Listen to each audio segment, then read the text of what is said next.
It's winter in Bahrain, and I'm sure you can all agree that it's getting colder. Well, you haven't experienced anything like where our next guest is going. We're going to have a chat with Nabs Al Busaidi, and he's going to the North Pole. That's right, you heard me, the North Pole. He's going to be the first Arab to attempt to walk to the North Pole. We're going to find out now all about his trip and his exhibition, so let's go inside and have a chat to him.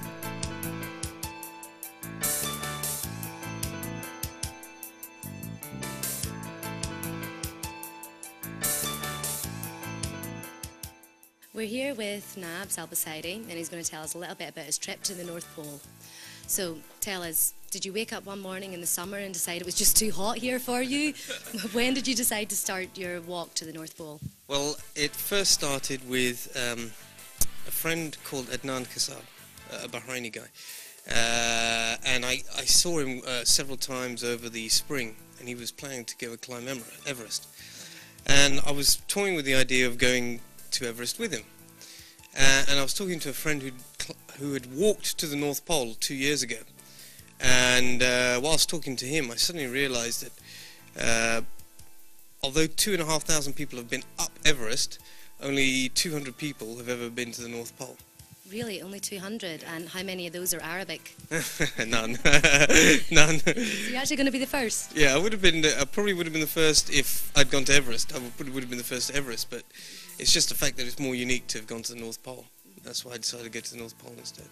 That's fascinating. Are you into doing exhibitions and treks? Is it something you've done your whole life? No.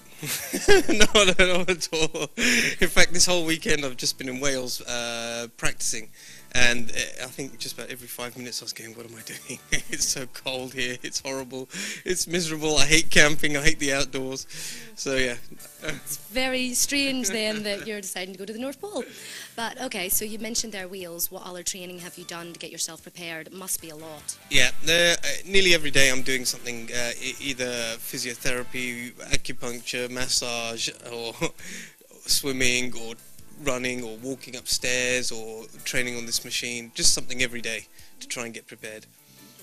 Are you going by yourself, or is there a team of you going? No, there's a team of us. There's about 15 people in the expedition that will be going up to the North Pole, and then there's another about 10 people who are in the base camp with medics and support staff. Well, tell us a little bit about your trek. When is it, for starters? I'll leave Bahrain sort of end of March, and I'll spend 5 weeks in Canada or on the trek itself. So the trek is from where? From Canada to the North Pole? It's from the top of northwest Canada to the North Pole. Yeah. How long's that? How many kilometres is that? 550. 550 kilometres. Yeah. How long do you expect to do? How long does the exhibition take? Well, the whole expedition will be 5 weeks. It should be 5 weeks from my leave to Bahrain to come back to Bahrain. Yeah. Is it dangerous? Yeah, it's dangerous. There's polar bears.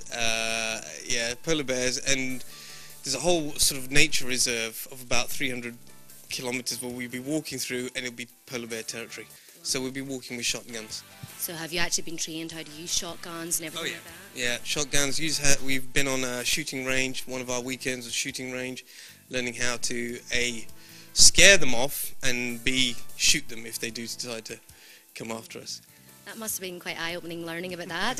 Well, polar bears actually run faster than humans, so there's no point trying to run away. Yeah. I was going to ask there, do they climb trees? But realistically, there's not going to be many in the North Pole. No trees. The only thing you need to be is, if they start chasing you, is to be faster than your other teammates. Okay, well, I hope the other teammates are actually watching this. You heard that first. So what was your friends and family's reactions when you told them that you were going to do this? Yeah, I think my mother just went, oh, okay. That was it. I don't know what my brother said. Very, I think, understated or not interested.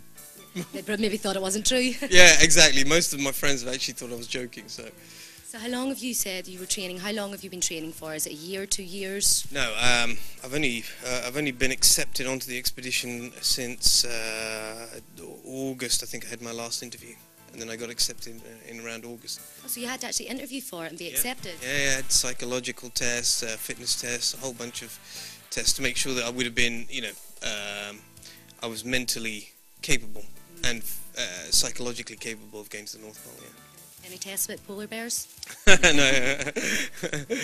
And have you any charities that you're sponsoring or that you're going to work towards during the trek? Yes, I am.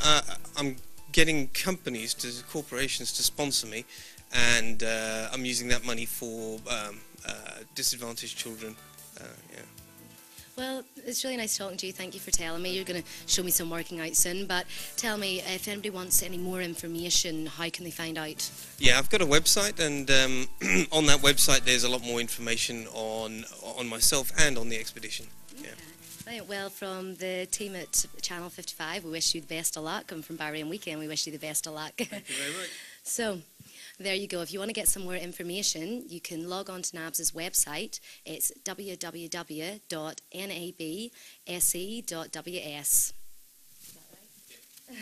There you go, it's right.